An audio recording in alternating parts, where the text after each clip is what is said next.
Bienvenidos a esta última parte de la sección de los profetas, la cuarta y final.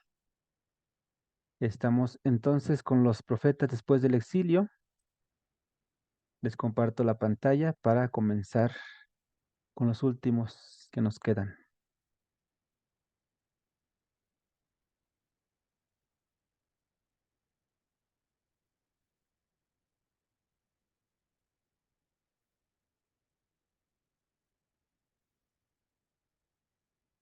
Arrancamos entonces con el profeta Isaías III.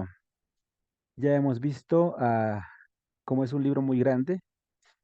Entonces, la última parte del libro de Isaías, del capítulo 56 al 66, se atribuye a un autor o grupo de autores. Isaías III, entonces, sería el cierre de esta escuela del profeta Isaías, que es, pues, Dios salva también. Igual que Isaías II, tiene esos enfrentamientos con los sacerdotes, en este caso de Sadoc, los sadoquitas. Mm, Isaías, pues, esta escuela se daba cuenta que los sadoquitas habían pactado con el poder persa, quienes controlaban el culto de Jerusalén. Entonces, ya no estaban del lado del pueblo y la misión de estos últimos profetas o profeta de la escuela de Isaías, pues era enfrentar a estos sadoquitas, sacerdotes sadoquitas, que seguían pues la escuela de Sadoc, que fue uno de los sacerdotes del templo. Incluso cuando en tiempos de Jesús todavía había indicios de estos sadoquitas.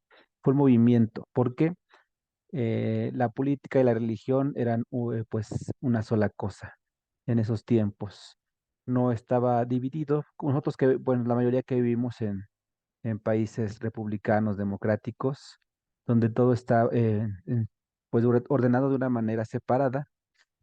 En estos, acuérdense que eran reinos, pues era un gobierno distinto, no había democracia, es el rey que tenía todo el poder, mientras los sacerdotes, pues, digamos que manipulaban ahí esa parte, como a veces, pues, digamos, mangoneaban al rey, y los profetas era esta parte, como si lo entendemos así en nuestro contexto actual, como de izquierda, ¿no? Que volvían a los orígenes. Aquellos que se acomodaban, que querían pues abusar del pueblo, controlar todo, controlaban el culto, imagínense, y no nada más lo religioso, sino sobre todo lo económico, que se habían acomodado, ¿no?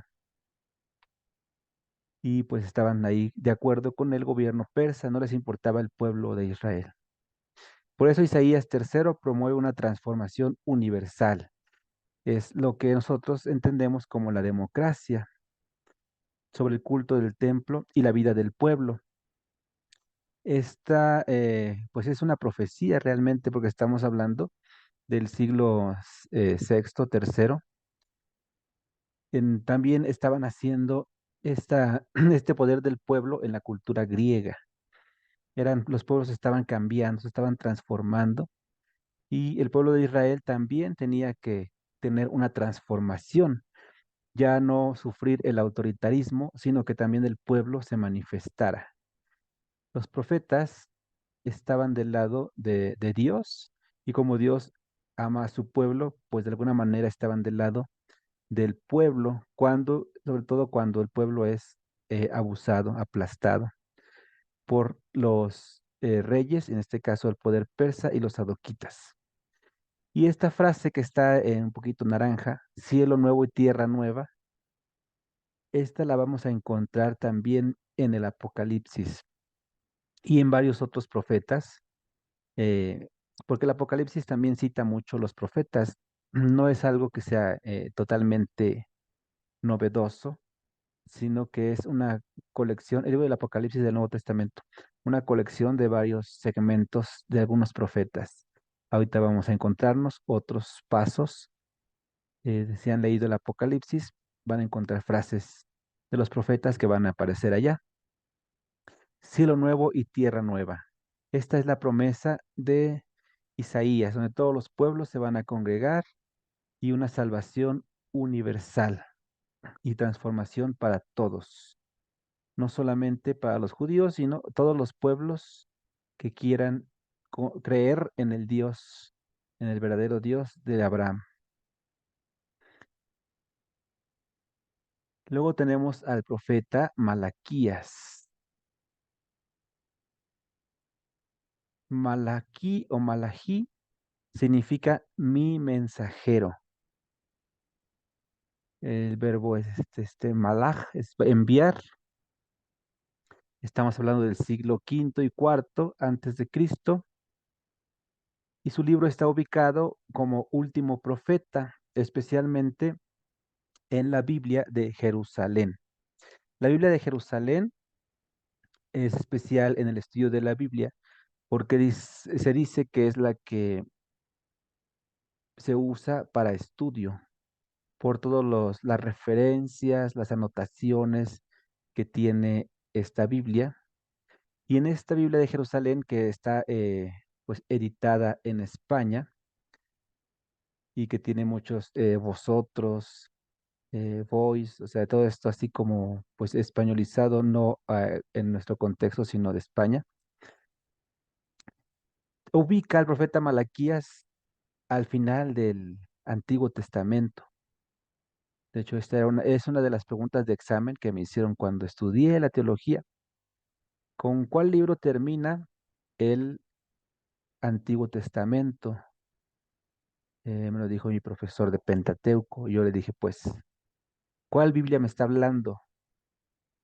Y él me dijo, la que estudiamos. Entonces le dije, si la de Jerusalén es Malaquías. Porque si ustedes tienen otra Biblia, que es como la latinoamericana o la de nuestro pueblo, y como muchas otras, termina con los salmos. Entonces a la mitad encuentran los salmos y ya luego la Virgen de Guadalupe o alguna imagen y ya empieza el Nuevo Testamento. Entonces, la Biblia de estudio de Jerusalén termina con este profeta, que sería el último. Y su nombre es muy bonito, ¿no? La tradición judía lleva esta simbología de la misión de él en su nombre. Ángel, que sería en griego se dice ángel, ángelos, significa enviado. Y mensajero de Dios se dice malach, malaquías o malaquí. Entonces, si conocen a alguien que se llame Malaquías, pues significa lo mismo que ángel, mensajero de Dios. Y este libro, este profeta, condena la impureza del culto, es decir, el culto a Dios se ha corrompido. Veíamos este domingo que Jesús quiere retornar a la pureza del culto, al Dios verdadero y no quedarnos en lo superficial. Y algo importante de este profeta es la promesa de que Elías regresará.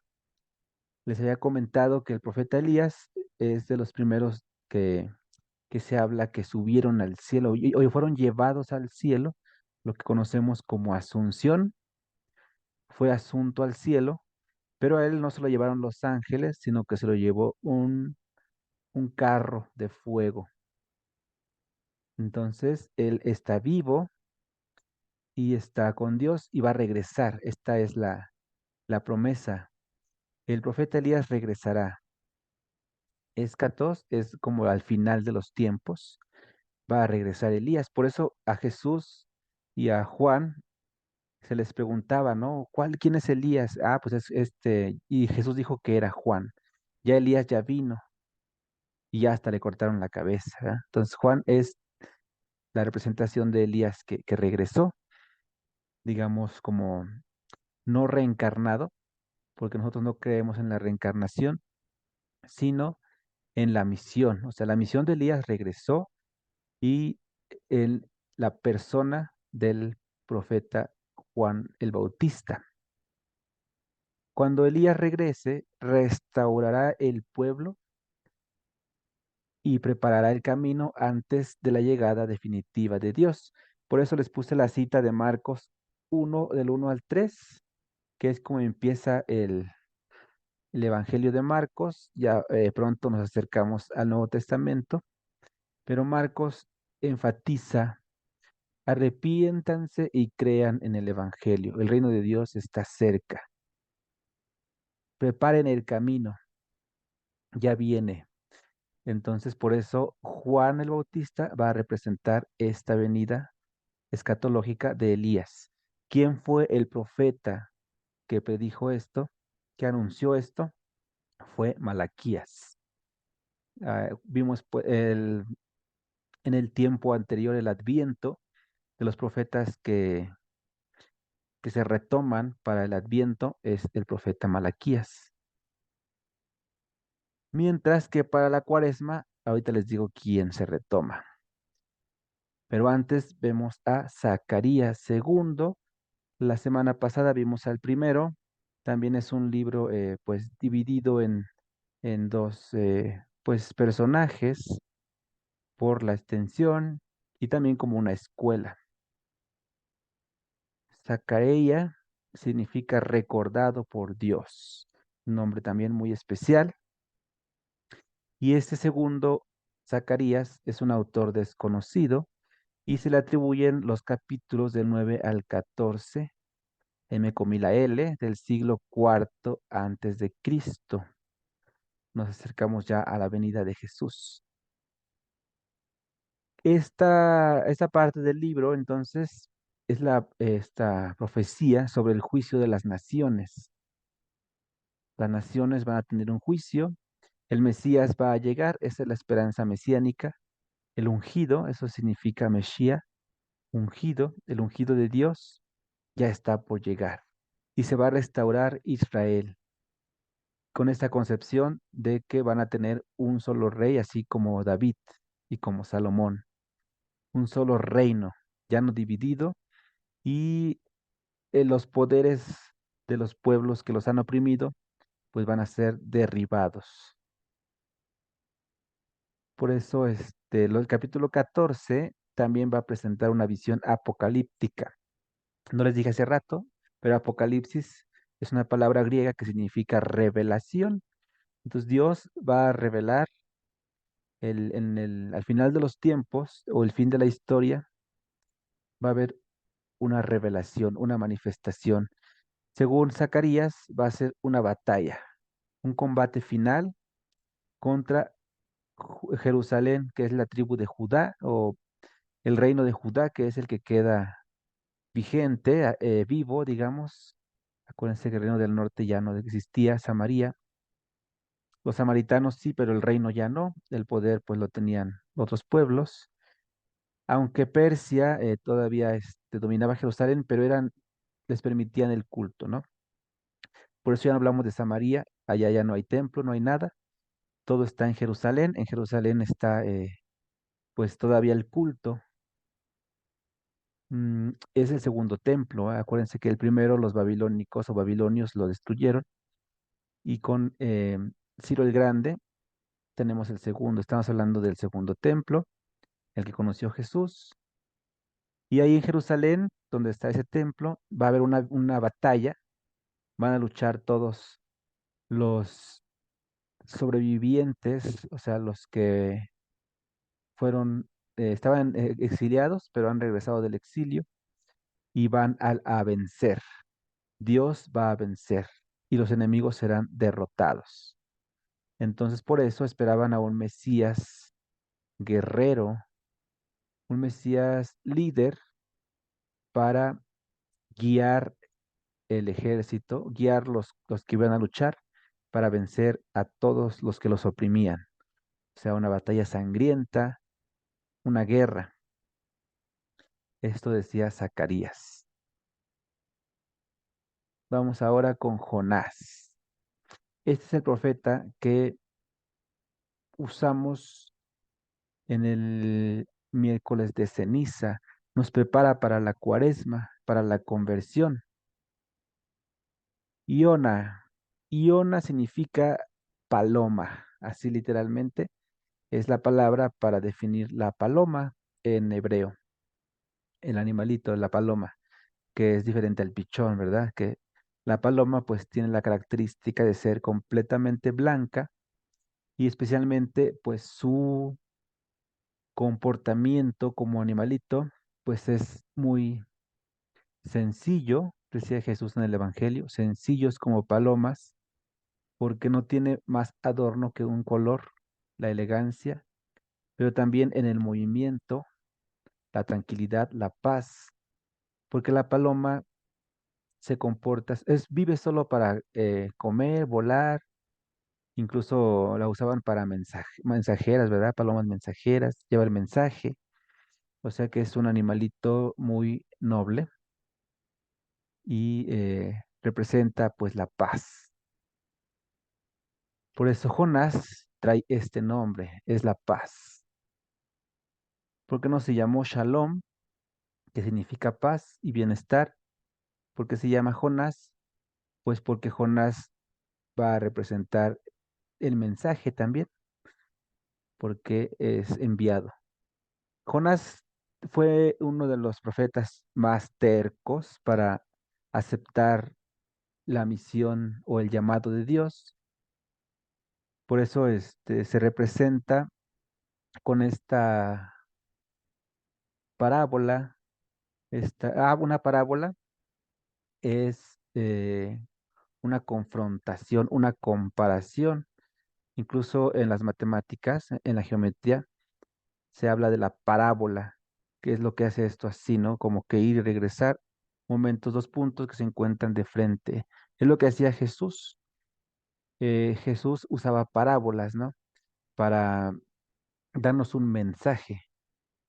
El reino de los cielos se parece a, aquí tenía el reino, a una semilla de mostaza. Entonces, hace una comparación. Jonás es una parábola también. Yo les decía, Jesús en su formación como verdadero hombre, pues fueron estos profetas. Él seguramente se sabía de memoria todos los profetas o algunos bloques, pasajes bíblicos de lo que es la Torá, la ley y los profetas, el mensaje siempre va encaminado a esta conversión también. Y Jonás es una de las figuras importantes también. Una, porque retoma este género literario de la comparación. Jonás es una parábola profética. Y otra, porque Jesús mismo también abre la salvación a todos. Jonás no aceptaba llevar el mensaje a Nínive, pues porque era la ciudad enemiga. Decía, yo podía ser profeta para mi pueblo, para los hebreos, los judíos, pero ¿cómo? No comprendo por qué Dios quiere salvar a los vecinos que son nuestros enemigos. Y entonces Jonás, en su alegoría, en su parábola, sufre digamos, desequilibrio emocional, desequilibrio psicológico, afectivo. Entonces no está bien y se representa con que se lo comió bueno, una tormenta, ¿vea? La tempestad, luego se lo tiran, bueno, el solito se lanza ahí al mar y se lo come un pez grande, un monstruo marino. En el hebreo se habla de una bestia misteriosa. Se representa a veces como una ballena, porque actualmente pues es lo que conocemos más grande de ahí del mar, pero en esta historia, el mar, para la cultura hebrea judía, el mar representa la maldad, lo desconocido, el mar. Por eso también Jesús en el Evangelio lanza los puerquitos al mar y la tempestad calmada, ¿no? Jesús que calma el mar porque él controla la maldad, o sea, la maldad no puede triunfar sobre el bien. Entonces, la representación de este mar y este monstruo que se come a Jonás es el mal que lo ha absorbido y tiene que salir de él. Entonces, cuando Jonás sale, ¿cómo sale de ahí? Rezando a Dios, aceptando su voluntad, sale de este monstruo, esta figura representativa de la maldad, y o sale de este desequilibrio interior, sale y comienza su misión y nos regala el amor universal que le llamamos misericordioso de Dios. Dios que no solamente quiere la salvación para los hebreos, sino para todos. Gentiles. ¿Quiénes son los gentiles? Ahorita la palabra que nos queda es la gente. ¿Quién es la gente? Cuando hablamos de la gente, hablamos en general de un grupo de personas o una masa de personas, ¿no? Un gentío. Cuando vivía en Zaguayo decía la gente un gentilasmal, ¿no? O sea, la muchedumbre que se habla en el Evangelio. Entonces las gentes, de hecho los misioneros, nosotros somos agentes hacia todas las gentes, todas las personas. ¿Quiénes son los gentiles? En el contexto del Antiguo Testamento, los gentiles son todos aquellos que no son judíos, los demás, digamos, los que no son o no nacieron judíos, serían los gentiles. De una manera, pues, suave, ¿no? A veces en el Nuevo Testamento se les llama de otra manera más fuerte, los perritos, no sé, los impuros, despectivamente, pero de una manera simple, para generalizar, son los gentiles. Entonces, para Jonás, en el mensaje que él lleva, todas aquellas personas que no son judíos, pero se arrepienten y quieren ser de Dios, también Dios los va a perdonar, no los va a destruir, porque se hablaba de que si no se convierten, Nínive será destruida en 3 días. Los que quisieron se vistieron de sayal, se pusieron sus sacos de ceniza, por eso en la cuaresma hacemos el signo de la ceniza, porque es el signo del arrepentimiento, y todos los pueblos extranjeros tienen esta invitación libre de poder pertenecer a Dios. Entonces, si Jonás abrió este mensaje a todos, también Jesús lo va a abrir después cuando se encuentra a esta mujer cananea que le dice, también los perritos nos queremos comer aunque sea las migajas que caen de la mesa, de la comida que es para los judíos. Entonces, aunque sea las sobras, pero también quieren salvarse. Y Jesús empieza su misión abierta a todos. Jonás. Y finalmente, hoy terminamos con Daniel. En el, pues aquí los pusimos al final porque es un libro considerado apocalíptico, es como si fuera el mensaje final, ¿no? Yo aquí lo puse al final porque ya esos capítulos ya vienen con hebreo, con griego y su nombre tan bonito también, así, ese sí está igualito, Daniel, así está en el hebreo. Aquí esta es la Dalet con la A, Da, la Nun con la I, Dani, con esta Iot, Dani. Y aquí sería la E, estos puntitos. Esta es una muda, la Aleph. Y la Lambda o Lamet, ya me confundí con el griego. Se me hace que es Lamet en hebreo. Entonces, Daniel, aquí dice Daniel realmente, igualito. Dios es mi juez. Y entonces su libro, pues tiene elementos sapienciales, que quiere decir sabiduría de los pueblos griegos, elementos históricos, porque cita o sitúa más bien ya reyes en años, en contextos, y este mensaje apocalíptico, revelativo, sobre una batalla también, sobre una transformación. Del capítulo 1 al 6 vamos a encontrar estas historias muy bonitas, edificantes, porque van a aumentar el ánimo. Cuando uno las lee, pues se siente que está leyendo pues así como Superman, como Spider-Man, son narraciones heroicas sobre Daniel. Ahí encontramos lo que ven en la imagen, Daniel que es salvado de los leones y otros pasajes muy así mitológicos, que sí quiere decir mitológico porque tienen un mensaje, pero que no realmente son históricos, no son narraciones. Así de que de veras Daniel estuvo con los leones, eso no importa, lo que importa es el mensaje, ¿no? Que una persona que cree en Dios y hace la justicia, porque ese es su nombre, Dios es mi juez, va a confiar aún cuando la maldad se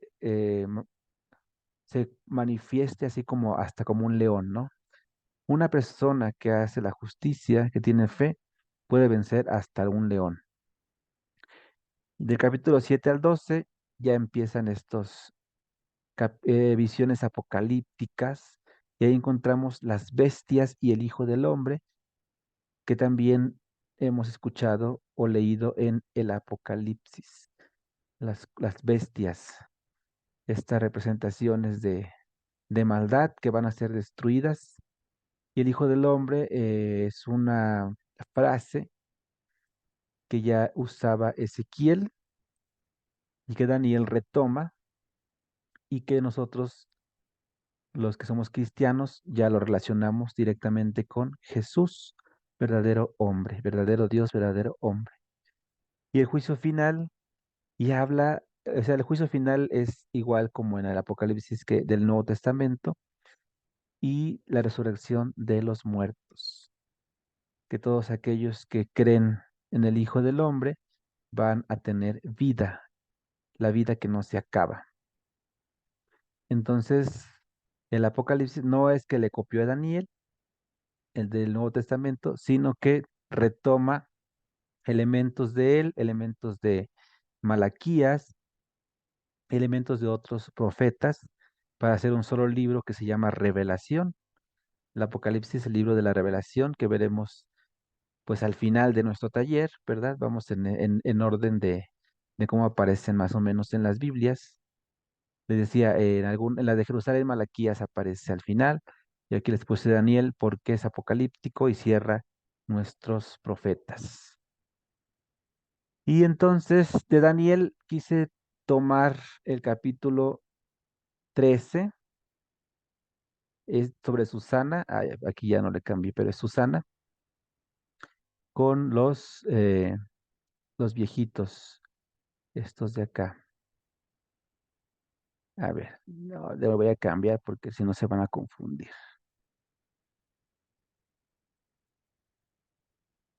Mientras, si tienen alguna pregunta, algún comentario, antes de leer el capítulo 13 de Daniel, lo podemos manifestar.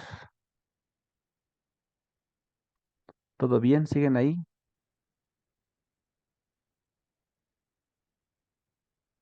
Sí, Rafa, Sí, sí, estoy aquí.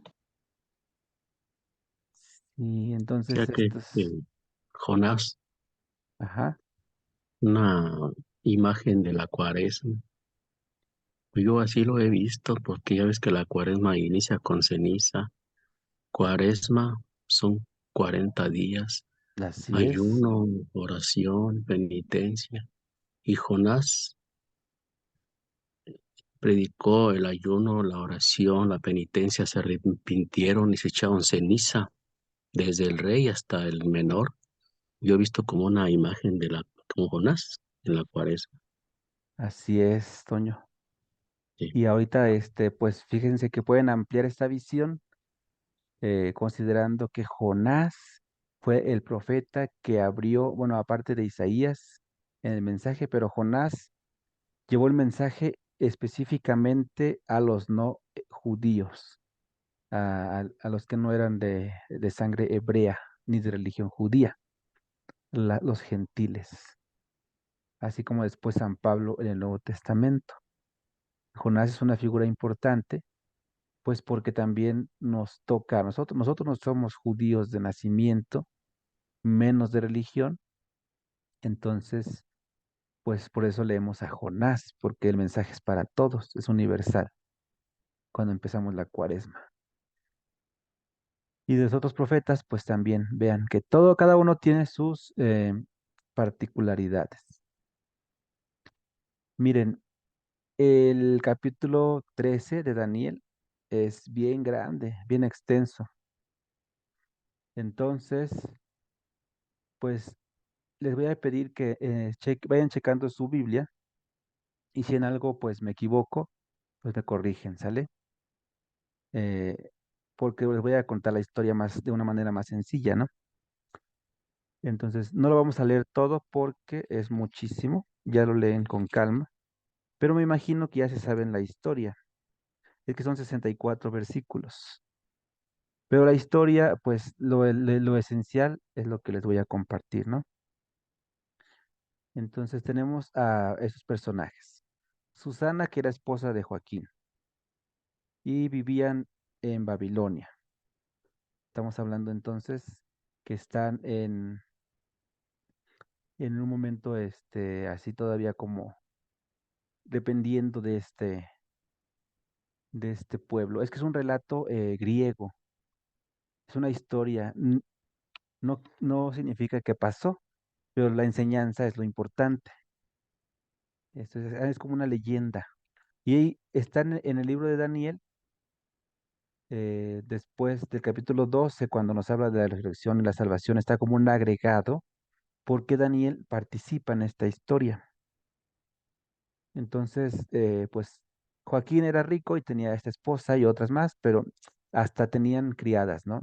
Susana, como era un momento de calor, bueno, estos viejitos eran amigos de Joaquín y cuando lo visitaban, pues se les antojaba Susana, ¿no? Digamos que era muy guapa y ellos, nosotros decimos los viejitos rabo verde, pues ellos pues sentían ganas de estar con Susana. Entonces la observaban y veían que ella se iba a bañar a la huerta y la acompañaban sus criadas, sus servidoras, que le ayudaban pues con los perfumes, con las cremas, el jabón, todo lo que se ocupa para bañar una mujer que tiene pues económicamente las posibilidades, ¿no? De ese tiempo. Y entonces ellos se ponen a espiarla, estos viejitos, se esconden y cuando Susana se va a bañar un día y despide a sus criadas, dice, váyanse déjenme aquí las cosas, me voy a bañar, cierran la puerta. Entonces los viejitos la espían, pero ella los descubre y empieza a gritar. Y estos viejitos, por su, pues su mala leche, decimos, su esta autoridad, ellos sabían que ellos como hombres les iban a creer más, le dijeron que iban a inventar una mentira, que si ella los acusaba, iban a decir que estaba un muchacho con ella, o sea, que estaba siendo infiel a su marido. Y una mujer que era infiel, ¿se acuerdan del Nuevo Testamento? La sentencia, digo, ahí es donde nosotros pues, conocemos más el Nuevo Testamento, pero es una ley del Antiguo. La sentencia para una mujer que era infiel era la muerte apedreada. Entonces, la iban a matar a pedradas.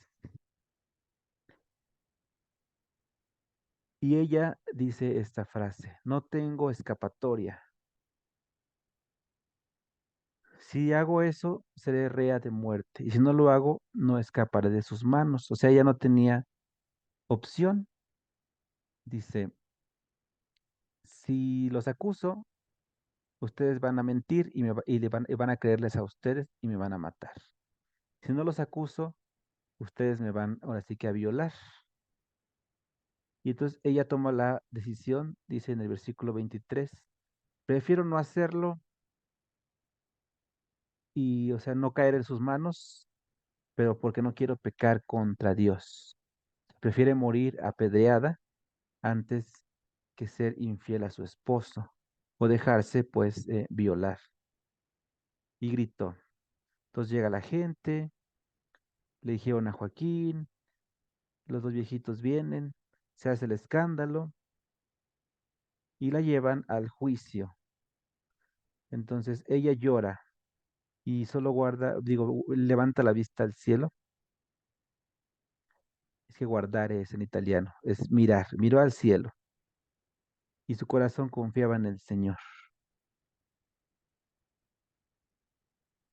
Los viejitos siguen con su mentira, dicen que ella estaba escondido un hombre que se acostó con ella y ellos estaban en un rincón del parque y los vieron abrazados. Pues la mentira es que Susana estaba con otro hombre y ellos querían evitar que fuera infiel a su marido, pero no pudieron sujetar al joven porque era más fuerte que ellos y cuando abrieron la puerta salió corriendo. Pero a Susana la agarraron y la traen acusada. Susana dijo esta oración en el versículo 42. Bueno, antes en el 41 nos dice lo que les estaba explicando. Como ellos eran ancianos del pueblo y jueces, imagínense, eran los jueces, eran los que eran los guías del pueblo. La asamblea les creyó a ellos y condenó a muerte a Susana. Por eso ella grita esta oración. Versículo 42 del capítulo 13 de Daniel. Dios eterno que ves lo escondido, tú que todo lo sabes. Sabes que están dando falso testimonio, o sea, están mintiendo contra mí. Y voy a morir inocente de lo que su maldad ha inventado contra mí.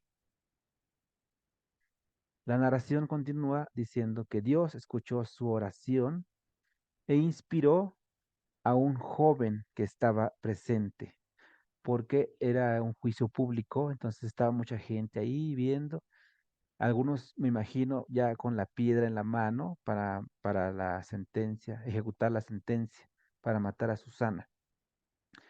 Y este joven era Daniel, que gritó, yo no soy responsable de este homicidio. ¿Por qué? Porque iban a matar a una inocente. Y Daniel es el único que creyó en ella. O sea, él, como era hombre de Dios, o más bien joven de Dios, porque era joven, imagínense un joven, pues no tenía autoridad, su palabra no tenía valor ante los viejitos, ante los jueces. Pero aún así tiene el valor. Daniel es un hombre valiente y le gusta la justicia, ese es su nombre. Dios es justo, Dios es mi juez. Dios nos va a juzgar, pero Dios sabe lo que hay en nuestro interior. Entonces él grita esto, porque reconoce la inocencia de Susana. Y lo más, eh, digamos, interesante es que llamó la atención de la gente y estos jueces le preguntaban que por qué decía esto. Daniel le dice que hay que volver al tribunal, antes de ejecutarla, hay que volver pues, a verificar cómo están las cosas. Entonces Daniel, bueno, le dicen los viejitos, siéntate con nosotros. Es así joven, ya lo consideran sabio y lo sientan. Nos recuerda también a este momento cuando Jesús está con los doctores de la ley. O sea, a su corta edad, que se habla de unos 12 años, 11, 12 años, es un varón ya con mucha sabiduría. Se sienta ante los doctores, así Daniel, y él, porque como vio que su historia era mentira, los hace caer en su propia mentira. Los separa y les pregunta en cuál árbol vieron a Susana con el hombre inventado. Y ahí es donde se acaba la mentira. Llama la atención cómo los llama Daniel. A uno le dijo, viejo en años y en crímenes, ahora vuelven tus pecados pasados. Cuando daba sentencia injusta condenando inocentes y absolviendo culpables. Versículo 53. Entonces Daniel ya había sido testigo de la corrupción de estos hombres en su ser jueces. Acuérdense que estos viejitos eran jueces. Y les recuerda el mandato de Dios, no matarás inocente. Si tú la viste, dime debajo de qué árbol estaban abrazados. Y este primer viejito dijo que debajo de una acacia. Entonces le dice, pues tu calumnia regresará contra ti. El ángel de Dios ha recibido la sentencia y te va a partir por el medio, te va a partir por la mitad. Vean qué palabras tan fuertes. Entonces está tocando la conciencia de estos hombres y no se arrepienten, sostienen su mentira. Manda a traer al otro y le recuerda que no es ni judío, eres cananeo y no judío. O sea, Dios se apiadó de ti y tú le pagas así. La belleza te sedujo, la pasión pervirtió tu corazón.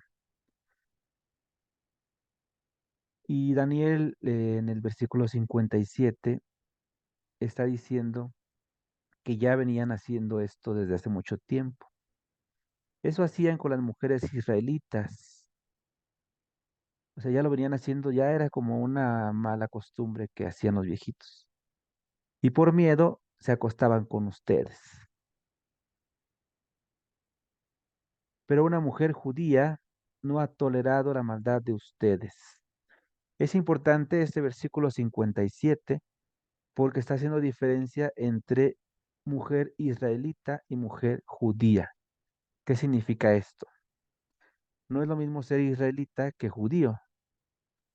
O sea, israelita es el pueblo hebreo, es alguien que nació ahí, pero podría haber sido, pues, idólatra, ¿no? O creer en otro, en los Baales, por ejemplo, o en los dioses de los persas. Una mujer judía ya está enfatizando que es aquella que, pues, sigue al rey, al Dios de Abraham. Es ya donde se hace énfasis en la religión. Entonces, una judía, es una mujer de Dios, del Dios de Abraham. No ha tolerado la maldad de ustedes. O sea, ella tiene valor y por eso Daniel identifica su inocencia, una mujer valiente. Y le pregunta al viejito segundo, dime, ¿bajo de qué árbol los sorprendiste abrazados? Y este dijo, debajo de una encina. Aquel de una acacia y este de una encina, dos árboles distintos. Y entonces ya se cae la mentira, dice Daniel. Tu calumnia se vuelve contra ti, el ángel de Dios aguarda con la espada para dividirte por medio, y así acabará con ustedes.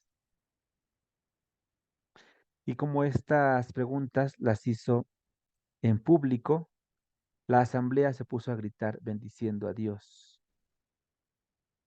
A los ancianos los declararon culpables, los ajusticiaron según la ley de Moisés, es decir, les aplicaron la misma pena que ellos habían tramado contra su prójimo. Los apedrearon, en pocas palabras. Aquel día se salvó una vida inocente y Susana entonces salió victoriosa. Joaquín, también el marido, alabó a Dios. Eh, Susana no había cometido ninguna acción vergonzosa. Gelías también estaba ahí, un personaje con su mujer, que eran parientes, estaban ahí celebrando. Y termina el versículo 64. Desde aquel día, Daniel gozó de gran prestigio entre el pueblo. Daniel, además de profeta, pues viene a ser un juez. Y así termina este cuento tan largo de Susana, pero tan importante porque nos habla de la fe, la confianza en Dios y dice, es mejor morir que faltarle a Dios. Morir injustamente, pero no faltarle a Dios. Esa es la enseñanza de Susana. Ahora sí, pues podemos comentar. No sé si ustedes ya conocían esta historia porque a veces la leemos en la liturgia, en las misas, en la forma breve, pero me gustó como para terminar esta sección de los profetas. Entonces les doy la palabra para sus comentarios y para si tienen alguna duda.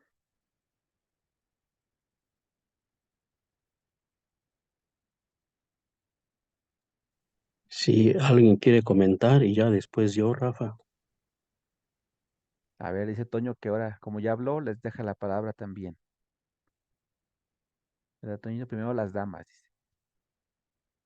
Sí, Rafa.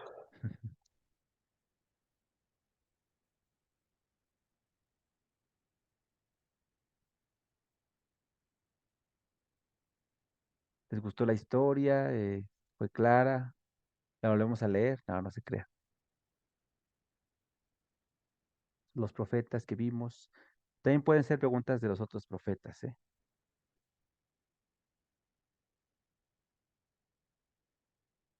Entonces, sospecho que voy a hablar yo, Rafa. Pues mientras se animan. A ver, ándale, Toño. Sí. Mira, o sea, los viejitos son los viejitos lujuriosos. La Esos meros. lujuria viene uno de los pecados capitales. Ujú. Los viejitos, pues sí, yo he comentado con las personas de esos viejitos rabos verdes. Nomás que yo los comento como en una broma, les digo, miren, yo les aseguro que los viejitos no tienen el rabo verde. Nomás así les digo, ¿verdad? Pero no hacen bromas, pero son viejitos lujuriosos. O sea, viene la lujuria, uno de los pecados capitales. Y también podemos entrar en los mandamientos. ¿Por qué? Porque ahí cayeron en el octavo mandamiento. No levantarás falso testimonio y mentiras. Cayeron en el noveno mandamiento. No tendrás pensamientos ni deseos impuros. Cayeron en el quinto mandamiento. No matarás y la iban a matar. Ujú. Cayeron en un pecado contra el Espíritu Santo. En dos, el quinto y el sexto, o la obstinación en el pecado, y el sexto, la impenitencia final, porque no se quieren arrepentir, la impenitencia final, sino de los pecados contra el Espíritu Santo. Bueno, y fíjate, entonces les aplicaron la ley de Moisés, la ley del talión.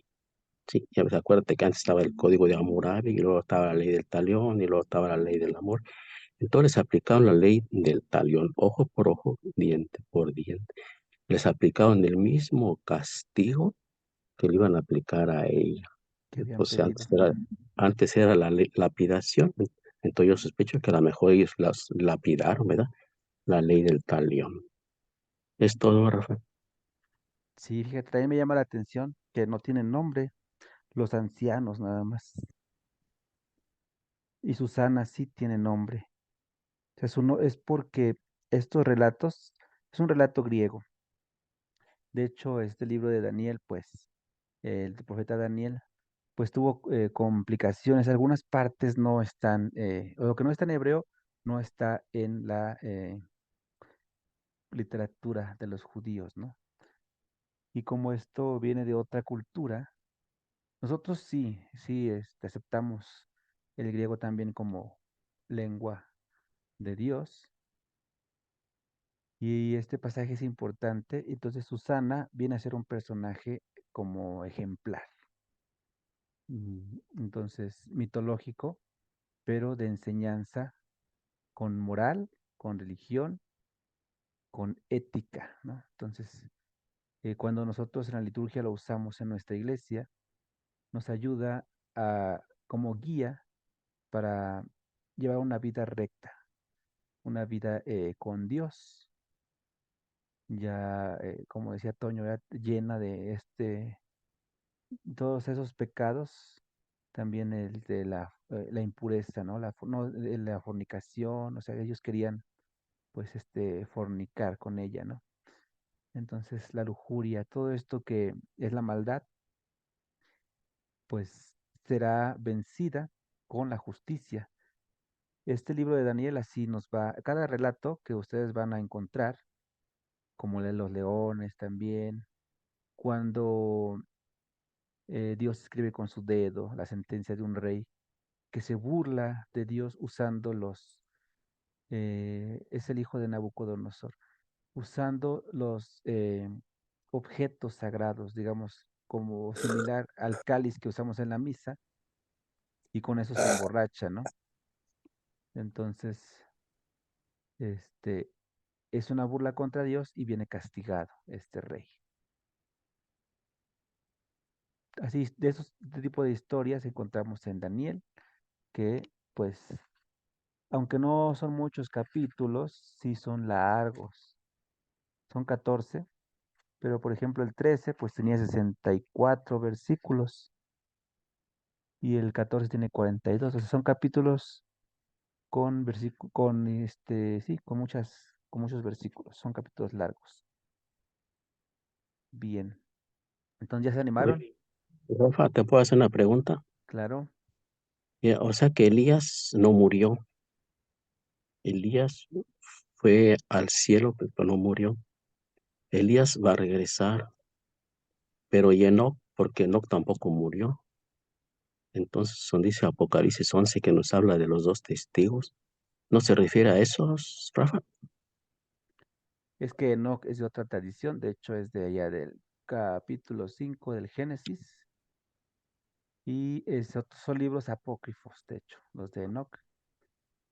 Y es un misterio, porque además nosotros en el Nuevo Testamento, en los Evangelios, se habla de que Elías ya vino. Jesús dice, Elías ya vino y ni le hicieron caso. Entonces era Juan el Bautista. Pero sí tiene razón en que Elías no murió, fue llevado a la presencia de Dios. Pero esto es simbólico, ¿no? Porque pues Elías sí fue llevado en cuerpo y alma, y la Virgen también, la Virgen María y Enoc también. Su cuerpo no es el mismo, porque si fuera el mismo ya se hubieran caído de las nubes. No sé si ustedes han subido a un avión y ver las nubes que son pues vapor de agua y entonces no sostienen lo sólido.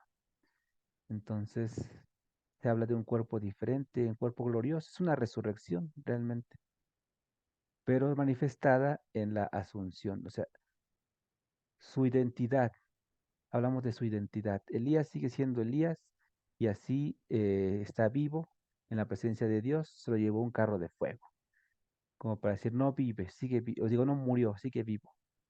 Y así la Virgen María, ¿no? Se habla que durmió y, pero no, su cuerpo es glorioso, tan glorioso que por eso creemos en las apariciones, la de Virgen de Guadalupe, Medjugorje y otras apariciones, Fátima, Lourdes, ¿no? Porque ella, pues, con su cuerpo glorioso, igual que Jesús, puede estar donde ella quiera. Entonces, son alegorías, son, pues, misterios de fe, que nosotros en la iglesia les llamamos dogmas. Entonces, Elías, pues ya le preguntaremos cuando estemos en el cielo, cómo es Elías, cómo es la Virgen. Son cosas de fe, misterios de fe.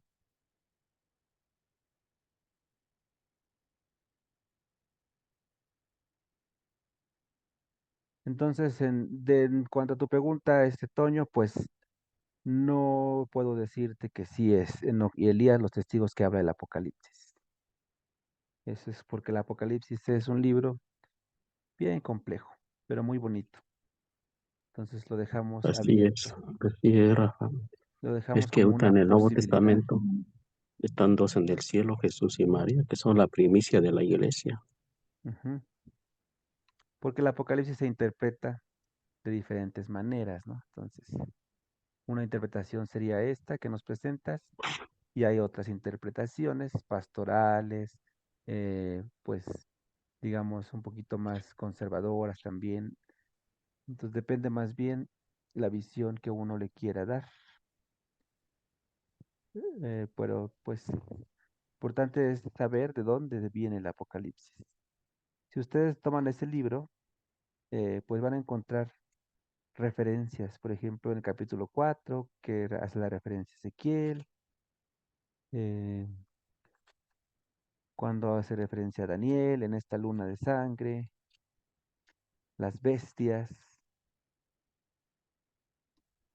Lo que es propio de este Apocalipsis de Juan es la mujer y el dragón en el capítulo 12, ¿no? La Virgen, que nosotros ya lo leemos cuando es la Virgen de Guadalupe. Entonces, sí tiene cosas propias, pero otras muchas citaciones de los profetas. Bien, pues es muy extenso todo el tema de los profetas. Lo que hemos visto en estas 4 sesiones, pues es conocer un poquito, especialmente, pues, quiénes son. No es de que se tienen que aprender todos los nombres, pues, porque están ahí, nada más es cuestión de buscar, pero que sepan su papel dentro de la Sagrada Escritura, que es pues el anunciar, el denunciar y el hacer regresar al, al amor de Dios. Por eso el domingo que vimos lo del templo, Jesús, verdadero profeta, igual que Jeremías, hace este llamado a la conversión al culto del templo, ¿no? Digamos, a lo que se hace en el templo, no la estructura, sino al culto que se le da a Dios en ese lugar. Y como verdadero hombre tiene emoción, este coraje y muchos dicen, ay, miren Jesús, pues también le pegaba a la gente. Entonces, como verdadero hombre siente la impotencia, siente el dolor, el enojo, la decepción, que es una de las peores emociones, pero como verdadero Dios tiene toda la autoridad para decirles raza de víboras, hipócritas, y llamarlos como Dios al verdadero culto, a este verdadero Dios que es misericordioso, ¿no?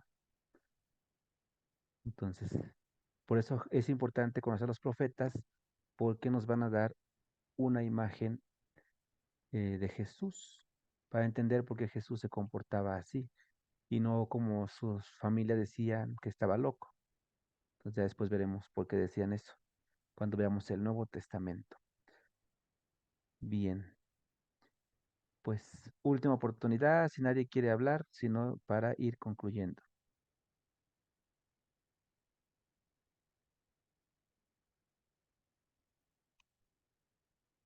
Bueno, espero que algo se les haya quedado en su corazón. Hoy terminamos los profetas y regresando de la Semana Santa y primera semana de Pascua, rezando de vacaciones, vamos a continuar con los libros sapienciales. Entonces, la próxima semana, pues no tenemos sesión, va a ser dentro de 15 días y vamos a tener nuestro retiro para preparar la Semana Santa. Espero que se puedan conectar. Nos vemos entonces el 18. Voy a dejar de grabar porque les quiero compartir. Bueno, es algo público. Les voy a compartir aunque esté grabando. Este, porque ustedes también pues son parte de todo esto, de esta misión, ¿no? Y yo que les comparto y ustedes que me comparten, pues somos ya una comunidad, aunque sea virtual. Pero sí les quiero compartir que eh, acabo de recibir anoche la destinación del país donde voy a ir de misión y pues me voy a ir a Tailandia. O sea, aunque estoy ahorita en México, mi misión va a ser Tailandia. Para ir a Tailandia tengo que aprender el Thai y primero el inglés. Entonces, dentro de poco voy a tener que ir a Gringolandia, a Estados Unidos, a estudiar el inglés y el año que viene ya irme a Tailandia para que me acompañen con su oración y no se preocupen del taller porque pues como es virtual, mientras haya internet y ustedes quieran, pues vamos a seguir. Y pues es lo que les quería compartir. Son de los primeros que saben porque apenas me llegó anoche la noticia que es oficial. Se los comparto pues para que me acompañen con su oración y pues que vengan conmigo a Tailandia también. Si quieren venir a ayudar porque se ocupa mucha mano, hay mucho trabajo ahí con los migrantes, con los refugiados, la educación, el diálogo interreligioso con los budistas, visitar enfermos, eh, pues sí, llevar la palabra de Dios con el testimonio.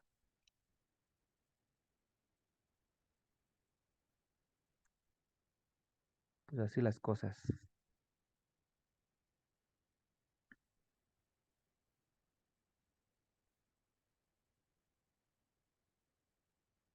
Bueno, pues si no hay nada más, nos vemos entonces dentro de 15 días para el retiro. Ah, en el chat sí. Gracias. Dice felicidades y que el Espíritu Santo me acompañe. Llenando de dones. Sí, hoy me preguntaban si tenía miedo de ir. Digo, no, más bien tengo miedo de no ir, de que me digan que siempre no. Pues eso sí me da miedo. Porque retos, no, los retos no me dan miedo. Porque Dios va conmigo, así como Daniel, ¿sale? Si leemos los profetas, vamos a llenarnos de valor. Entonces, no dejen de leer la Biblia, de llenarse de los profetas. Pues muchas gracias por haber asistido en esta última parte de estos grandes seres humanos, porque acuérdense que también hubo mujeres profetizas. Entonces, ser profeta actual es el llamado que tenemos, dar testimonio de fe y confiar solamente en Dios. Pues mucho ánimo, seguimos en contacto en el WhatsApp y nos vemos dentro de 15 días, ¿sale?